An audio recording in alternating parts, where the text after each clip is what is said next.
देवव्रत ने समस्त वृद्ध मंत्रियों को बुलाया और भी विशिष्ट अधिकारियों को, क्योंकि युवराज पद पर हैं, और बिना सूचना के अपने पिता के सारथी को लेकर वहां पहुंचे निषाद के घर में। क्या शुल्क रखा है आपने अपनी पुत्री के लिए? जो भी चाहोगे मैं तुम्हें दूंगा, पर मेरे पिताश्री के लिए तुम्हारी ये कन्या चाहिए। महाराज, वो तो स्पष्ट मैंने कह दिया था कि हमारी पुत्री के गर्भ से जो पुत्र होगा वही राज सिंहासन पर बैठेगा। बस अगर ये बात आप पूर्ण कर लें तो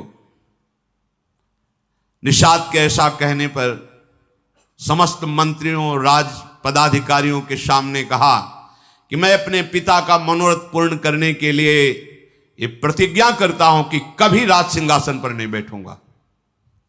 युवराज पद पर हूं तो जीवन भर सिंहासन की रक्षा करूंगा, और जो तुम्हारी पुत्री से पुत्र होगा वही राज सिंहासन पर, यह मैं प्रतिज्ञा करता हूं। बोले महाराज, ये दोषयुक्त हमें इसमें दिखाई दे रहा है, क्योंकि आज तक कोई ऐसा पुरुष पैदा नहीं हुआ कि आपका विरोध सह सके। तो आप तो ऐसा बोल गए, लेकिन जब आप ब्याह करेंगे और आपका पुत्र पैदा होगा तो उसने तो संकल्प नहीं किया, वो तो मार के गिरा देगा और सिंहासन पर बैठेगा। जब उसे पता चलेगा कि आप युवराज पद पर थे और ऐसा हुआ तो बर्दाश्त नहीं करेगा। महाराज, मुझे डर लग रहा है ऐसा आपके कहने पर भी। इसलिए कन्या पर आपका पूरा अधिकार तभी माना जाएगा जब आप मुझे निर्भय कर देंगे। सत्यवती के हित के लिए राजाओं के मंत्रियों के बीच में आपको बात कहनी होगी जिससे मैं निर्भय हो जाऊं। और मैं जानता हूं कि आप कभी हंसी में भी मिथ्या नहीं बोलते, इसलिए आप जो बोलेंगे मैं स्वीकार करूंगा। पर आपका पुत्र सिंहासन का अधिकारी बनेगा तब किसका बस चलेगा? निषाद राज के अभिप्राय को समझकर सत्य धर्म में तत्पर रहने वाले देवव्रत ने अपने पिता का प्रिय करने की इच्छा से बड़ी ही कठोर प्रतिज्ञा की, जो किसी देवता, किसी दैत्य, किसी मानव ने आज तक नहीं की। अपने पिता के लिए उन्होंने कहा, मेरी बात सुनो, जितने दिव्य ऋषि, देवता, अंतरिक्ष के दैवी शक्तियां सब प्रकट होकर सुनो। मैं सत्य कहता हूं, पिता के लिए मैं आजीवन ब्रह्मचारी। ये बहुत बड़ी बात है। पिता के लिए मैं आजीवन ब्रह्मचारी रहूंगा, कभी किसी स्त्री को स्वीकार ही नहीं करूंगा, ना राज सिंहासन में बैठूंगा, ना कभी ब्याह करूंगा, ना कभी ब्रह्मचर्य तोड़ूंगा। भीष्म प्रतिज्ञा इसे कहते हैं। समस्त देवी देवता ऋषि मुनि इसके साक्षी बने कि आज अभी तक तो ब्रह्मचारी है, आजीवन ब्रह्मचर्य रहूंगा, कभी राज सिंहासन पर नहीं बैठूंगा, अपने पिता के सुख के लिए। महाराज, जो ही भीष्म जी ने आजीवन अखंड ब्रह्मचर्य के व्रत की प्रतिज्ञा की, तो बड़े बड़े ऋषि मुनि देवता सब, ततो अंतरिक्ष अप्सरसो देवा सप्त ऋषि गणास तथा अव्यवर्षंत कुसुमैर भीष्मोप्यमिति चाब्रवन। जय हो भीष्म प्रतिज्ञा करने वाले देवव्रत भीष्म की जय हो। आज से तुम्हारा नाम भीष्म पड़ेगा। और पुष्पों की वर्षा ऋषियों ने, देवताओं ने, अप्सराओं ने की। ये भयंकर प्रतिज्ञा आज तक किसी ने नहीं की, भीष्म जी ने। इसलिए आज से तुम्हारा नाम भीष्म पड़ेगा। अब तो कोई शब्द ही नहीं रह गया था। निषाद कन्या से बोले, मां रथ पर विराजमान होइए। रथ पर बैठा करके ले चले।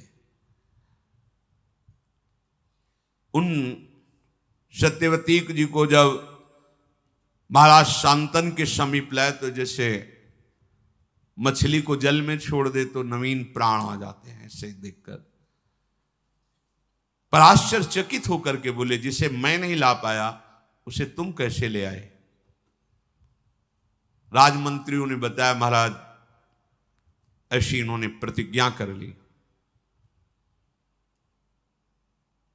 आंखों में अश्रु आ गए शांतनु जी के, मेरे लिए इतना बड़ा त्याग, जाओ मैं आशीर्वाद देता हूं, मृत्यु तुम्हारे वश में होगी, जो त्रिभुवन को वश में रखती मृत्यु वो तुम्हारे वश में होगी, जब चाहोगे तब शरीर छोड़ोगे, नहीं चाहोगे तो तुम्हारे शरीर को मृत्यु स्पर्श ही नहीं कर सकती।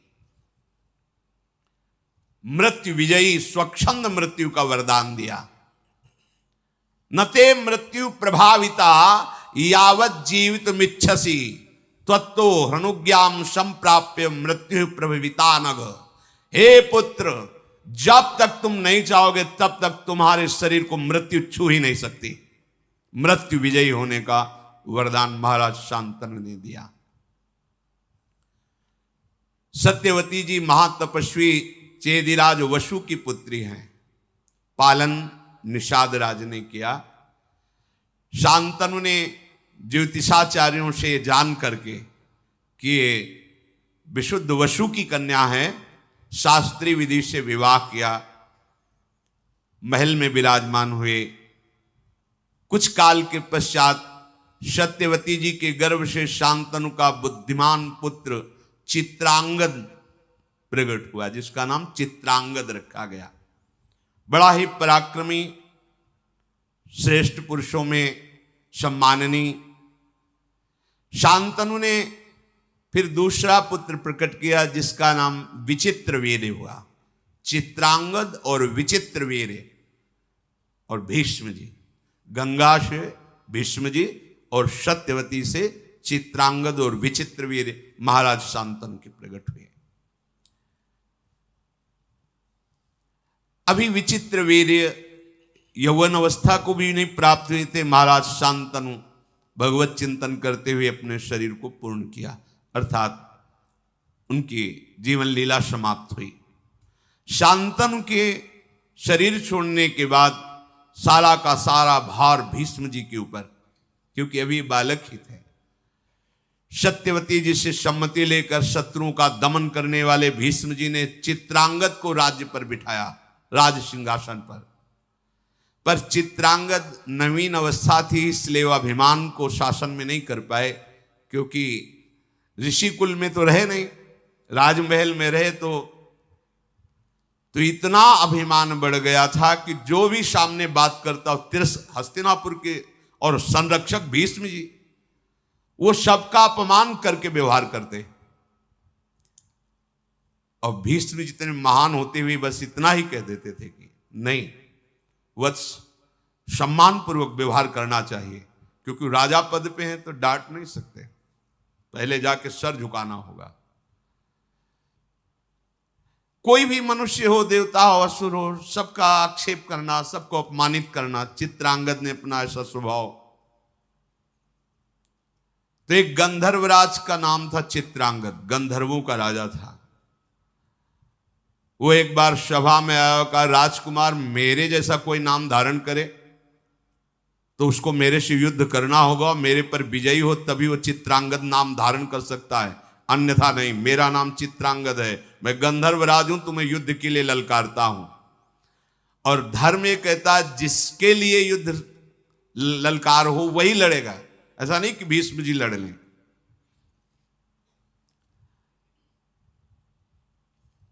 सभा से सम्मति पास हुई और कुरुक्षेत्र में चित्रांगद राजकुमार और गंधर्वराज चित्रांगद का युद्ध हुआ।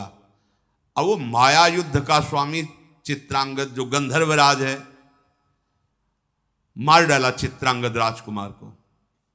कुछ नहीं कर सकते, क्योंकि द्वंद्व युद्ध है। ऐसा नहीं कि उसमें बचाव पक्ष या भीष्म जी अस्त्र चला दे, नहीं, धर्म कहता है ऐसा। अगर द्वंद्व युद्ध में जिसको ललकारा गया है और उसने ललकार स्वीकार किए तो वही निर्णय करेगा, वो मारे गए। अब तो हस्तिनापुर में बड़ी शोक की लहर छा गई।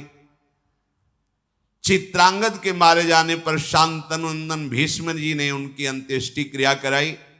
विचित्रवीर अभी बालक ही थे, पर सत्यवती जी से सलाह करके मंत्रियों से उनको राज सिंहासन पर अभिषेक किया, राजा के पद पर विराजमान किया।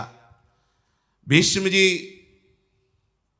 आज्ञा के अधीन रह करके सिंहासन की पूर्ण रक्षा, बैठे केवल वो बालक ही तो हैं।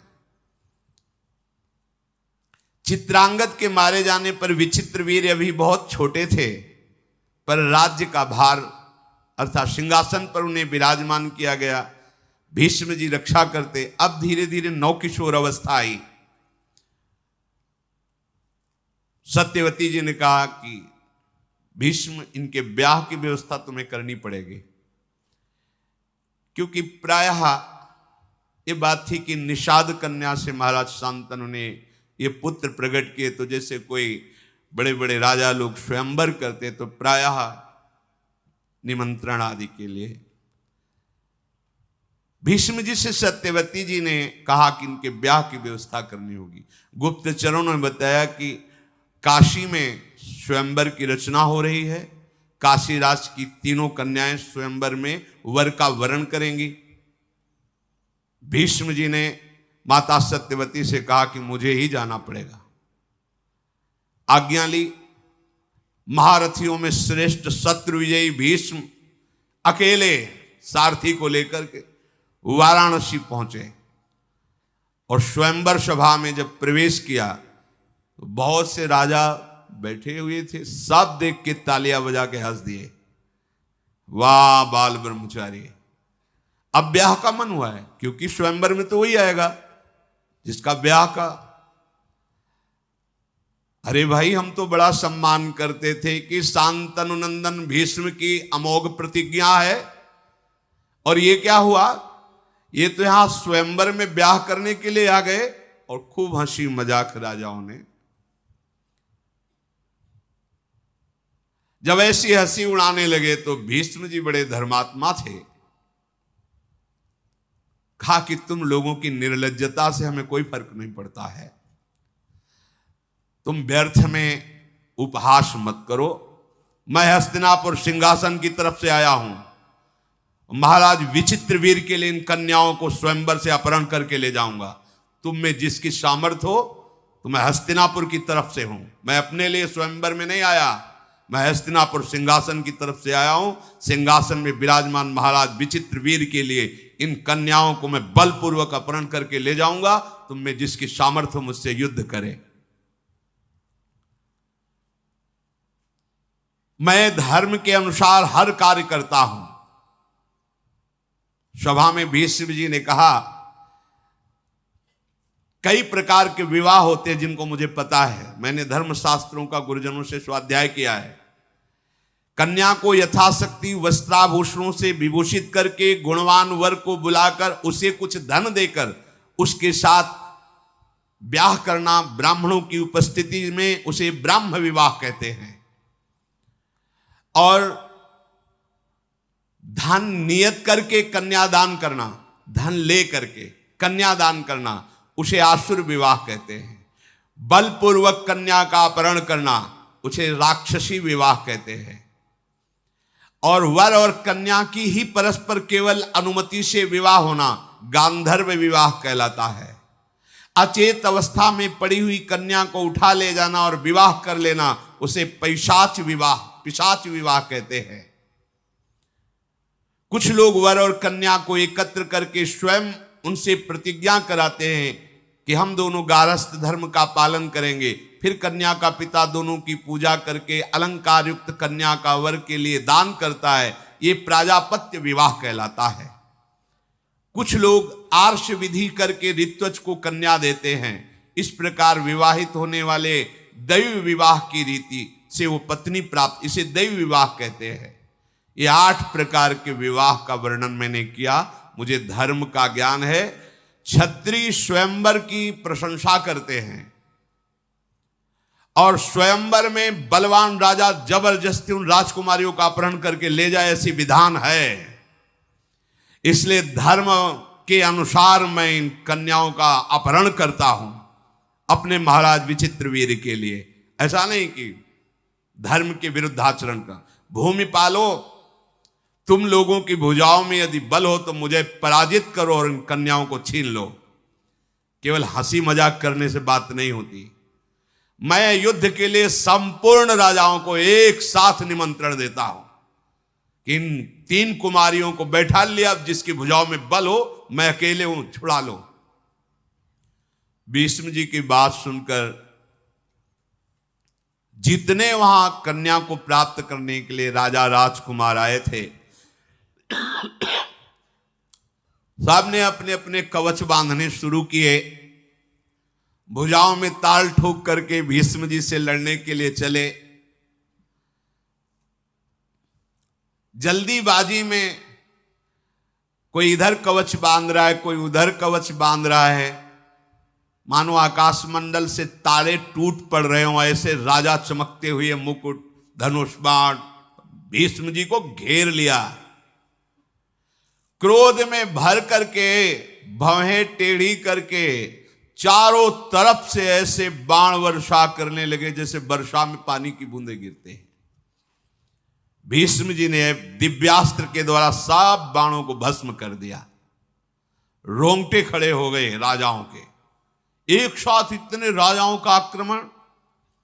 संपूर्ण शस्त्रधारियों में श्रेष्ठ भरत कुल भूषण भीष्म जी ने क्षण भर में समस्त योद्धाओं को पराजित कर दिया। कन्याओं को साथ लेकर राजधानी हस्तिनापुर की तरफ प्रस्थान किया। पीछे से आवाज आई, भीष्म रुको। तो मुड़ करके देखा तो महारथी शाल्व पीछे से ललकार रहा था। शाल्व का शारीरिक बल असीम था। बलवानों में महाबलवान साल्वराज उन 3 कन्याओं में से बड़ी कन्या जो अंबा थी, उससे पहले से इनकी मित्रता थी और यह निश्चय हुआ था कि स्वयंवर में वरण इन्हीं का होगा। भीष्म जी को कुछ पता नहीं था, उन्होंने तो अपहरण कर लिया। शत्रु सेना का संहार करने वाले भीष्म जी ने ललकार सुनी, रथ मोड़ दिया। बड़ा भयंकर युद्ध हुआ शाल्व का और भीष्म जी का। महारथी भीष्म जी ने क्षत्रिय धर्म का आश्रय लेकर शाल्व से युद्ध प्रारंभ किया। शाल्व ने भीष्म जी के ऊपर बड़े अस्त्रों का संधान किया, पर आश्चर्यचकित कर देने वाली बात, एक भी अस्त्र भीष्म जी का स्पर्श नहीं कर पा रहा, पहले ही भीष्म जी उसको नष्ट कर देते। युद्ध में ऐसी फुर्ती कहीं देखी नहीं गई जैसी भीष्म जी के अंदर। शांतनु नंदन भीष्म जी ने शाल्व से कहा, खड़ा रहे। तो उसके सारथी को मारा, उसके घोड़े को मारा, और जैसे पक्षीराज गरुण सर्प को दबोच लेते हैं, ऐसे शाल्व को बड़ा पराक्रमी शाल्व। भीष्म जी ने उसे घुटने के बल करके कहा, जा तेरे प्राण छोड़ता हूं, आवाज मत कर, वापस चला जा। इंदास्त्र के द्वारा उसको मूर्छित करके सावधान करके, जा प्राणदान करता हूं, तुझे मारूंगा नहीं। शाल्व निराश होकर के चला गया। शत्रु नगर पर विजय पाने वाले भीष्म जी महाराज उन कन्याओं को लेकर के हस्तिनापुर में प्रवेश किया। काशीराज की कन्याओं को जैसे अपनी छोटी बहन को लेकर जाया जाता, ऐसे भीष्म जी लेकर गए। विचित्रवीर्य अभी पूर्ण यौवन अवस्था को भी प्राप्त नहीं हुए थे। भीष्म जी के पराक्रम द्वारा हर कर लाई हुई सर्व सद्गुण संपन्न कन्याओं को लाकर सत्यवती जी से कहा, स्वयंवर से जीत कर लाए और विचित्रवीर्य के साथ इनका पाणी ग्रहण करो। जब विचित्रवीर्य के साथ विवाह की तैयारी होने लगी तो अंबा ने कहा कि महाराज भीष्म से कि मैंने तो समझा था तुम महावीर अपहरण अपने लिए कर रहे हो, मैं इनके लिए नहीं हूं। तुम अपहरण करके लाए हो, तुम स्वीकार कर सकते हो, अन्यथा मैं तुमसे प्रार्थना करती हूं कि शाल्व नरेश से मेरा मन राजी था और स्वयंवर में मैं उसी का वरण करती। आपने गलत कर दिया। यदि आप वरण करो तो आप हरण करके लाओ, आपका अधिकार है। अगर आप वरण नहीं करते तो मैं फिर स्वेच्छा से इसको स्वीकार नहीं करूंगी। मैंने साल्वराज का वरण किया था।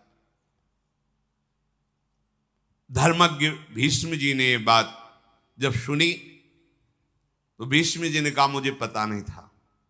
ब्राह्मण मंडली बुलाई, सुंदर रथ पे बैठाला और कहा, इनको सम्मान के साथ सालों के पास ले जाओ।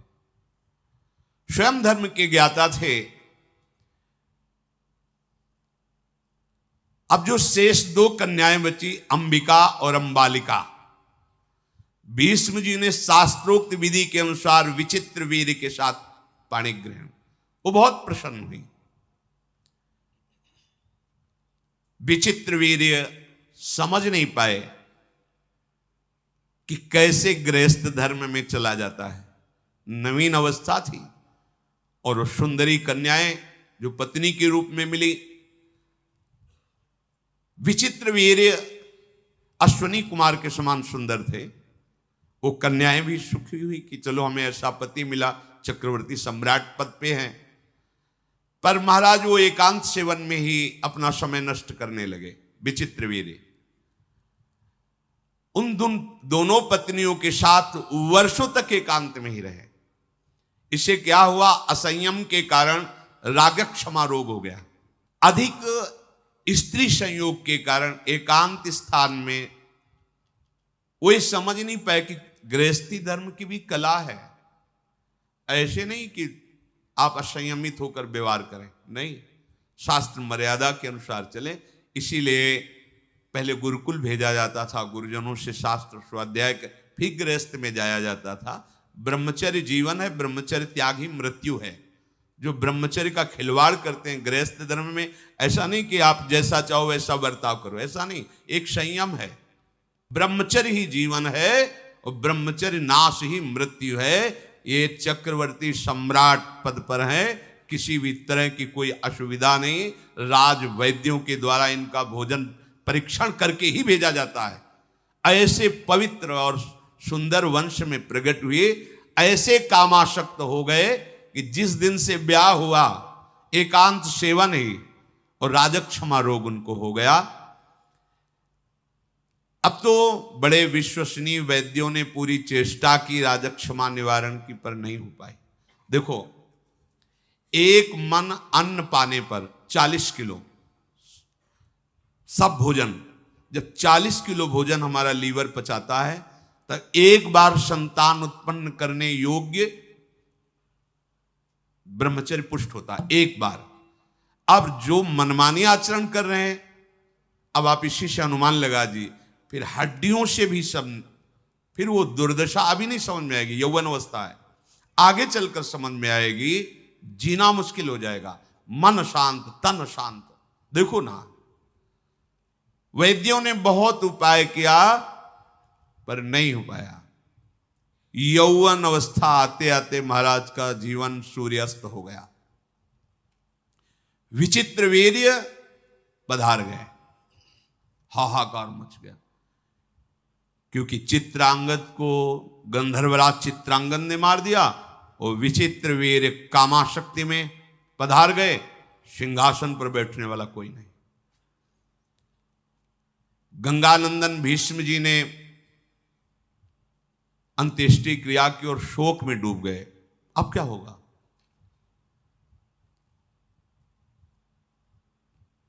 सत्यवती जी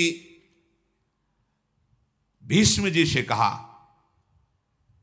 बेटा जो मैं बात कहने जा रही हूं हो सकता है तुम्हें पसंद ना हो, पर मेरी आज्ञा, धैर्यपूर्वक सुनना। तुम शास्त्र और शस्त्र दोनों के ज्ञाता हो, पितृकुल मातृकुल दोनों के रहस्य को जानने वाले हो। तुम गंगा नंदन हो अर्थात पवित्र हो। बेटा तुम्हारी एक एक वृत्ति धर्म में स्थित है।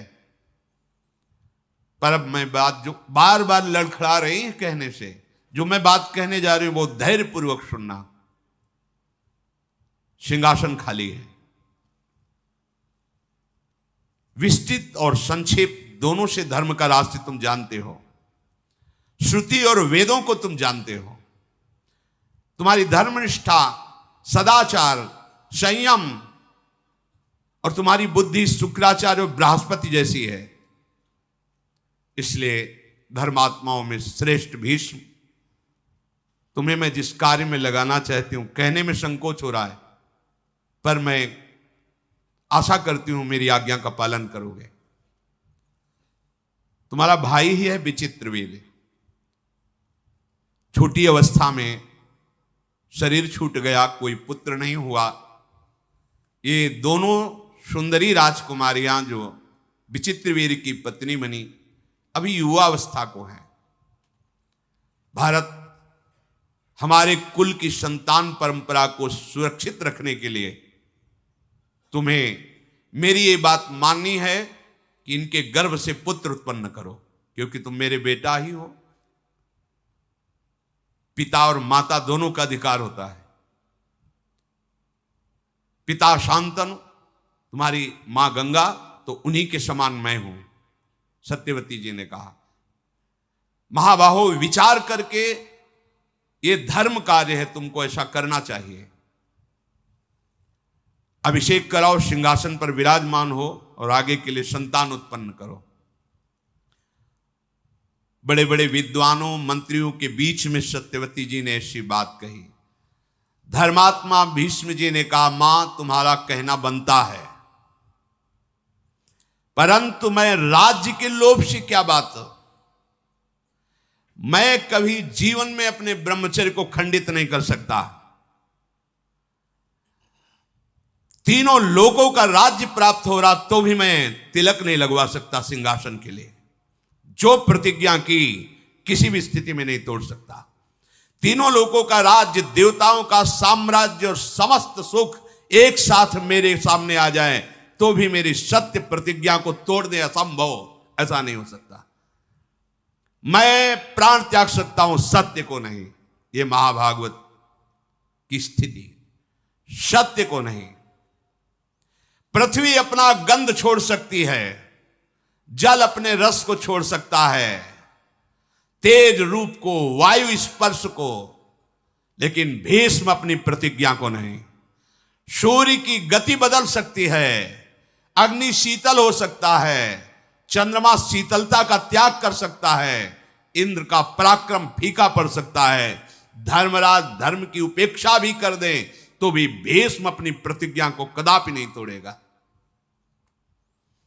माता हस्तिनापुर का क्या, चाहे संसार का नाश हो जाए, मुझे अमरत्व मिले, त्रिलोकी का राज्य मिले, पर मैं अपने प्रण को नहीं तोड़ सकता, सत्य को नहीं छोड़ सकता। माता सत्यवती चुप हो गई। उन्होंने कहा, बेटा मैं जानती हूं तुम सत्य प्रतिज्ञ हो, पर क्या तुम मेरी बात को नहीं समझ रहे हो?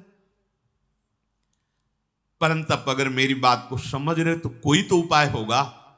तुम सिंहासन पर नहीं बैठोगे, वहां पुत्र है नहीं, अब होगा क्या आगे? भीष्म जी ने कहा, राजमाता मैं धर्मशास्त्रों को जानता हूं, बड़े बड़े महापुरुषों से आपद अवस्था में धर्म की व्यवस्था का भी विधान जानता हूं, इसलिए मैं आपको एक सलाह दे रहा हूं। भीष्म जी ने कहा, महाराज शांतनु की परंपरा को चलाने पर धर्मयुक्त सिंहासन में अधिकारी बैठे, इसके लिए मैंने शास्त्रों में जो व्यवस्था पढ़ी है वो आपको कह रहा हूं।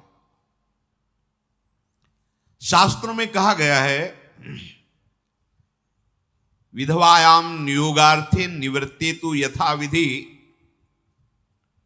गुरुवच्च स्नुषावच्च वर्ते आताम परस्परम। विधवायाम नियुक्तस्ते घृताक्तो वाग्यतो निशि एक मुत्पादेत पुत्रम न द्वितीयम कथंचन।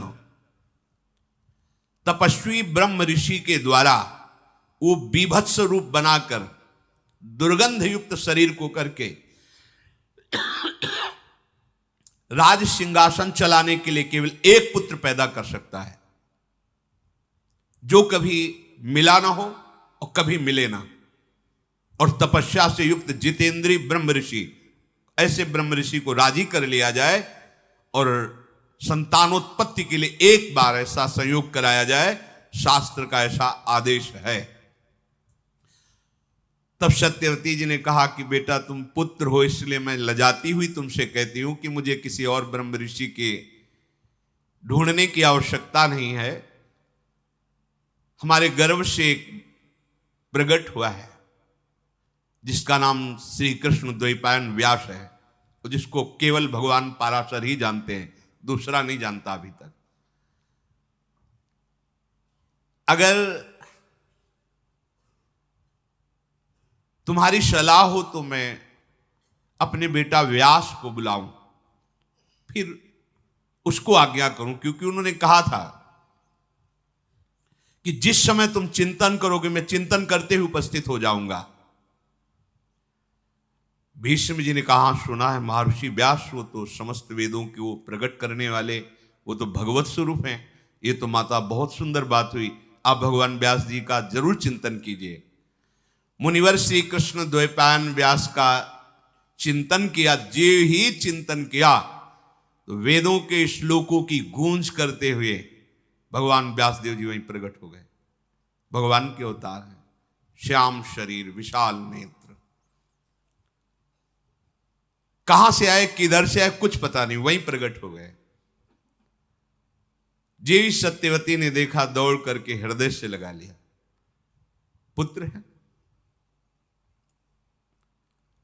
और वात्सल्य भाव से भर करके अपने वक्षा स्थल से लगाकर दुग्ध से अभिषेक किया। सत्यवती जी की आंखों से आंसू बह रहे थे। भगवान महर्षि व्यास जी अपने कमंडल के पवित्र जल से माता के चरणों का अभिषेक करके साष्टांग प्रणाम किया। धर्म के तत्व को जानने वाली अय मां, जरूर कोई इच्छा है आपकी, तभी आपने स्मरण किया है, आज्ञा कीजिए। त्रिभुवन में कोई ऐसा कार्य नहीं जो आपकी आज्ञा से पूर्ण ना हो सके। बड़े बड़े हस्तिनापुर के ब्राह्मणों ने भगवान व्यासदेव जी का अभिषेक पूजन वंदना की। जब आसन पर विराजमान किया तो सत्यवती जी ने कहा कि माता और पिता दोनों से पुत्र का जन्म होता है, दोनों का समान अधिकार होता है, पर पिता से भी अधिक पुत्र पर मां का अधिकार माना गया है। संन्यास लेने पर भी मां को साष्टांग दंडोत करने का आदेश है और पिता साष्टांग दंडोत उस सन्यासी पुत्र की करे, ऐसा आदेश है। पर वो सन्यासी पुत्र भी अपनी मां को साष्टांग, पिता से भी अधिक मां का अधिकार है। पता नहीं किस विधान से भगवान प्रसन्न होकर मेरे गर्भ से आप जैसा पुत्र प्रकट किया। जैसे पिता के नाते से भीष्म मेरा पुत्र है, ऐसे माता के नाते से तुम भी शांतनु पुत्र ही हो। पिता के नाते से भीष्म जी पुत्र हैं, मैं मां पद पे हूं, पर मां तो गंगा जी हैं। ऐसे पिता के नाते से जैसे हो भीष्म जी, ऐसे मां के नाते से, पिता तो पाराशर जी पर मां तो मैं ही हूं, इसलिए मैं तुम्हारी मां हूं, तो तुम इस शांतनु वंश में भी अपना अधिकार रखते हो। इसलिए मेरी आज्ञा है, विचित्र वीर की दोनों पत्नियों से मुझे एक एक राजकुमार चाहिए। ये संतान उत्पादन का कार्य मैं तुम्हें देती हूं और ये धर्म कार्य है। अतः मेरी बात पर विचार करके इस कुल परंपरा चलाने के लिए भीष्म की सलाह और विद्वानों की सलाह और धर्मयुक्त वो आप कार्य कीजिए। भगवान व्यासदेव जी ने कहा, माता, पर और अपर दोनों प्रकार के धर्मों का रहस्य जानने पर आपकी आज्ञा धर्म संगत है। ऐसा नहीं कि आप अधर्म की आज्ञा कर रही। मैं किसी कामना के वशीभूत होकर नहीं, आपकी आज्ञा पालन करने के लिए जो आप कहेंगे मैं उसका पालन करूंगा। मैं वरुण के समान तेजस्वी पुत्र उन दोनों युवतियों से प्रकट करूंगा, पर मेरी आज्ञा सुना दी जाए कि इनको एक एक वर्ष तक जैसा मैं नियम बताऊं वैसे ये चलें। सत्यवती जी ने कहा, ये सब बातें बंद करो, मुझे एक वर्ष नहीं, मुझे अभी गर्भ चाहिए। एक वर्ष इंतजार करेंगे, एक वर्ष में तो बालक प्रकट हो जाए, मुझे अभी चाहिए। ये नियम संयम व्रत ये सब दूसरे को समझाओ, तुम मेरे पुत्र हो, मेरी आज्ञा है। मैं इस समय पुत्र कामना से युक्त हूं, सिंहासन खाली है, शीघ्र गर्भ धारण करने के उपाय करो। राजा का राज्य सुरक्षित रहना प्रजा के लिए बड़ा सुखकर होता है। भगवान व्यास जी ने कहा यदि मुझे समय नहीं दे रही हो तो फिर उन देवियों को बोलो कि भयभीत ना हो मेरे रूप को देखकर, घृणा ना करे मेरे रूप को देखकर। मैं ऐसा भयावना रूप रखकर उनके सामने जाऊंगा, बस उनको फिर या तो संयम में रहे, जो नियम व्रत बताएं, और अगर नहीं अभी तो फिर मेरा ऐसा स्वरूप होगा कि वो भय न धारण करे। मेरे गंध, मेरे रूप, मेरे वेश और मेरे शरीर को देखकर भयभीत होना, घृणा करना, ये सब आएगा, पर वो ऐसा ना करें, आप संभालो।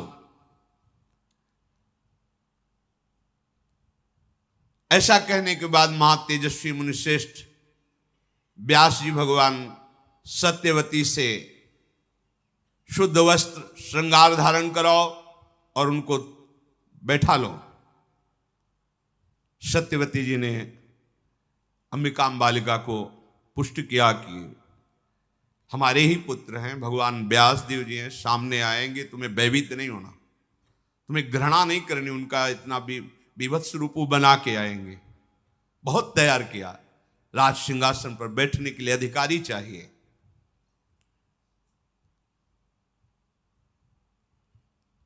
तुम इस भरत वंश का उद्धार करने के लिए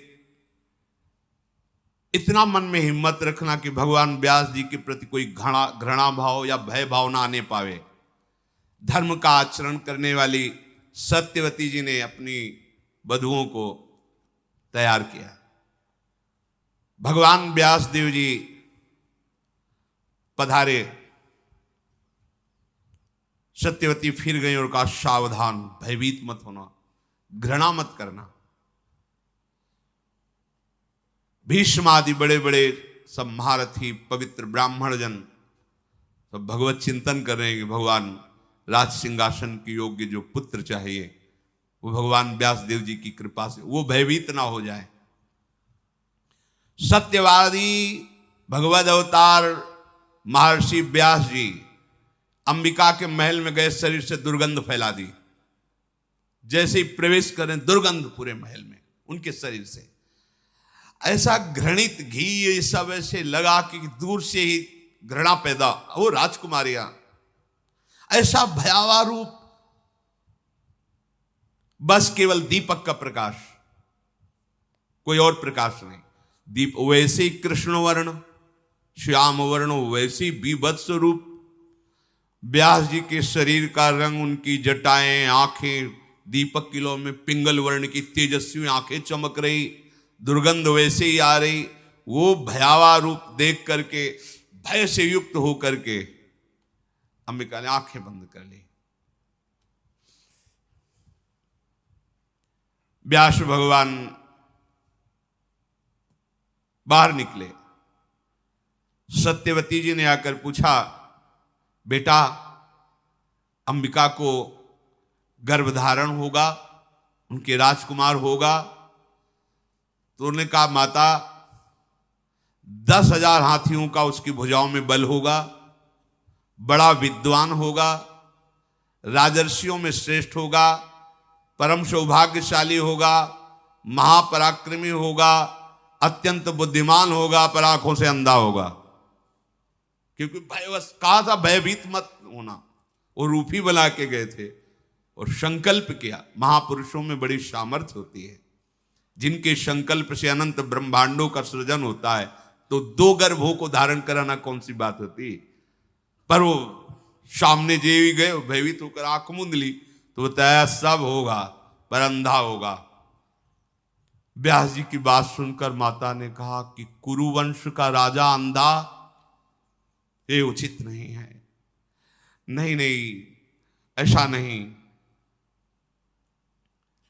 देखो, जब तुम हमारी कामना की पूर्ति के लिए ही आए हो तो तुम दूसरा पुत्र प्रकट करो जो राजा के योग्य होना चाहिए।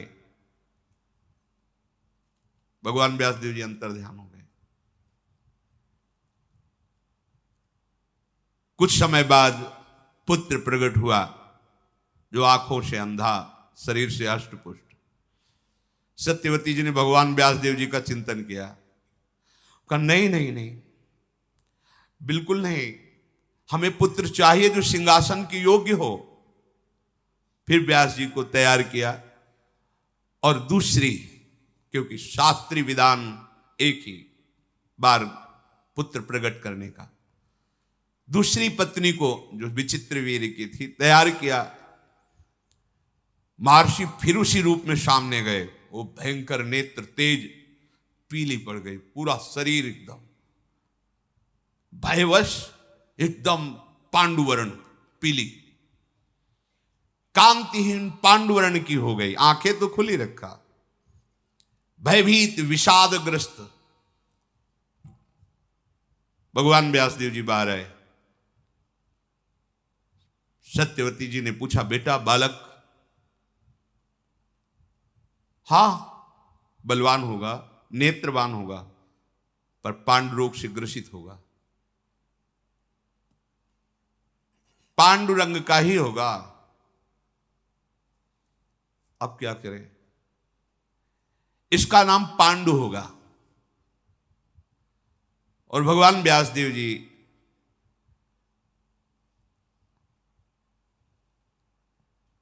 देखो, भगवान की लीला का स्वरूप पहले से संबोधन कर रहे थे, भय मत करना, घृणा मत करना, वैसा स्वरूप सत्यवती जी ने भगवान व्यासदेव जी से कहा, एक और पुत्र प्रकट कर दो। तो उनका मां धर्म के विरुद्ध नहीं, उनका बेटा, मां का आदेश सब धर्मों के ऊपर होता है। समझो मेरी बात, मां का तो इतनी सामर्थ्य होती है ना, वो सर्व धर्मों को प्रकट करने वाली है, इसलिए तुम मेरी बात मानो। महर्षि ने कहा, यद्यपि एक ही पुत्र का शास्त्र आदेश करता है, दो पत्नियां थी, दोनों के पुत्र हो गए, पर आप अपने मातृ धर्म के बल पर हमें आदेश करती हैं, तो तथास्तु, हमने वचन दिया, जैसी आप आज्ञा करोगी वैसा हम पालन करें। बड़ा बल होता है माता की आज्ञा में। भगवान शंकराचार्य जी जब सन्यास लेने के लिए, तो माता की अनुमति के बिना सन्यास नहीं लिया जाता। जाओ, वो भले दुखी मन से कहे, पर उसकी शब्दावली होनी चाहिए, आज्ञा होनी चाहिए। माता ने आज्ञा ही नहीं दी, तो भगवान शंकराचार्य जी ने एक लीला रची। गंगा स्नान करने गए तो माया से मगरमच्छ प्रकट कर दिया। वो भगवान शंकराचार्य जी को बोले, माँ माँ, मगरमच्छ खा रहा है। अब वो वयो वृद्धा थी, उनका बेटा कैसे बचोगे? बोले, सन्यास के लिए हाँ कह दो तो ये छोड़ देगा। बोले, हाँ ले लेना बेटा सन्यास। मगरमच्छ अंतर ध्यान, अनुमति हो गई। बाहर निकली, उनका बेटा हमारी आज्ञा है, कोई दूसरा है नहीं। जब शरीर पूरा हो तो अंत्येष्टि क्रिया तुम्हारे हाथ से होनी चाहिए। बोले, वचन दिया। तो आद्य गुरु भगवान शंकराचार्य जी की जब मां पधारी, तो दंड अपने शिष्यों को देकर अंत्येष्टि क्रिया अपनी मां का बहुत बड़ा स्थान होता है। महर्षि भगवान व्यास देव जी ने तथास्तु, जैसा तुम चाह रही हो वैसा ही करेंगे। अंबालिका ने समय आने पर पांडुवर्ण के पुत्र को जन्म दिया, जो दिव्य कांति से उद्भासित हो रहा था। वही महाधनुर्धारी पांडव के पिता पांडु के रूप में, और वो जो नेत्रहीन प्रकट हुए, वो धृतराष्ट्र के रूप में। अब जब अंबिका को फिर कहा कि भगवान व्यासदेव जी पधारेंगे, पहले ही भयभीत होकर आंख बंद कर ली थी। अब महारानी के, राजमाता की आज्ञा तो मानना पड़ेगा। तो एक बहुत ही सुंदर दासी थी, वहां कौन देखने आता है कि राजकुमारी, मतलब विचित्रवीर की पत्नी बैठी या दासी बैठी। तो दासी को आभूषणों से सुसज्जित करके, मैं देखना भी नहीं चाहती ऐसा रूप जो एक बार देख चुकी हूं, तू बैठ जा सैया पे। अपनी दासी को, जो बहुत ही सुंदर, उसको क्या भय का, भयभीत मत होना एकदम। तो दासियां वैसे भी प्रवीण और चतुर होती हैं। महर्षि भगवान व्यासदेव के आने पर प्रसन्न मुद्रा में हाथ जोड़ करके प्रणाम करते हुए, कोई भय नहीं, कोई दुर्गंध नहीं, कोई पीला हरा नहीं पड़ना। दासी बड़ी चतुर प्रवीण। महर्षि व्यास जी बाहर निकले।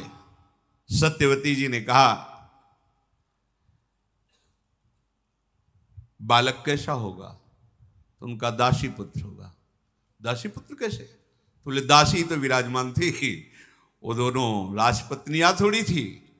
लोक में साक्षात धर्म का अवतार माना जाएगा। भगवान के अंश स्वरूप विदुर जी, महात्मा विदुर जी, ये भगवान व्यासदेव जी से प्रकट हुए। परम ज्ञानी, परम धर्म, ये साक्षात विदुर जी धर्मराज हैं, साक्षात धर्मराज, धर्मराज के अंश से धर्मराज युधिष्ठिर, लेकिन ये साक्षात धर्मराज जी हैं। कई बार सत्संग में सुनाया है मांडव्य ऋषि की कथा कि उनको चोरों के साथ आश्रम से बांध करके राजा के पास ले गए, राजा ने शूली में चढ़ा दिया, सबको शूली से उतारा गया मरने के बाद, पर आप पद्मासन लगाए बैठे थे तो शूली निकली नहीं तो काट दी गई। तो राजा से कहा तुम डरो मत, मैं तो सीधे धर्मराज से बात करूंगा। वो अंतर्ध्यान होकर यमपुरी पहुंचे, धर्मराज ने स्वागत सम्मान किया। तो उन्होंने कहा कि मैंने जीवन भर तपस्या की है, गुदाद्वार में शूली अब भी धसी हुई है, क्या पाप मैंने किया? तो उनका महाराज कोई भी दंड बिना पाप के नहीं मिलता, आप देख लीजिए। तो जैसे अपने नहीं सीरियल लगा दे तो चलता है, ऐसे उनके सामने चला। 8 वर्ष के थे, एक तितली की गुदा में बम्बूल का बड़ा कांटा ऐसे करके छोड़ दिया, उसका फल मिला कि उनके गुदा में शूली, अवश्य में भोक्तव्यम कृतम कर्म शुभाशुभम। तब उन्होंने मांडव ऋषि ने कहा कि ये धर्म का न्याय तो नहीं है। 8 वर्ष की अबोध अवस्था का बालक हित या अहित का ज्ञान नहीं रखता। पहली बात मैं मर्यादा स्थापित करता हूं कि 14 वर्ष के पहले की किए हुए पापों का किसी भी बालक को कोई फल नहीं मिलेगा। मतलब 14 वर्ष के आगे के पापों की गणना होगी, पीछे की नहीं। ये महाराज मांडव्य। और तुम एक बार मृत्युलोक में जाओ और स्वाद लो कैसा होता है मृत्युलोक। यहां बैठे बैठे हिसाब किताब करते हो, साक्षात मांडव्य ऋषि के शाप से धर्मराज विदुर जी के रूप में प्रकट हुए। शेष चर्चा इन महाभागवतों